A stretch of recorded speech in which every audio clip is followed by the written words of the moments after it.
એક જગ્યાએ કથા થવાની હતી ને, પછી એક ભાઈને મન થયું કે મારે આખી કથા સાંભળવી છે. ભાગ્યમાં હોય તો જ મળે. હા,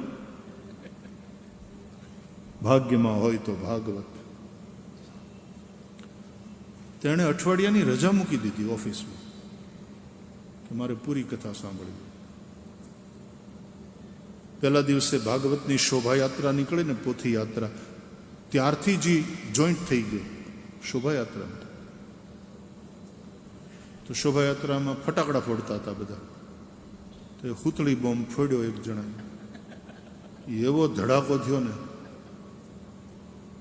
ધાક પડી ગઈ કાનમાં, બે કાન બંધ. બહુ આમ કરે.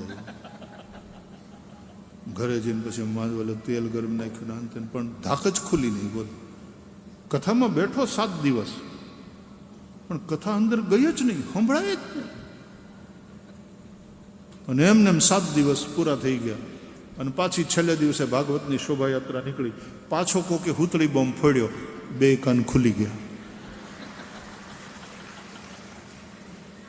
ધાક ખુલી ગયા. બોલો, ભાગ્યમાં નહીં, ન સાંભળી શક્યું. આ તો સુપાત્રને મળે.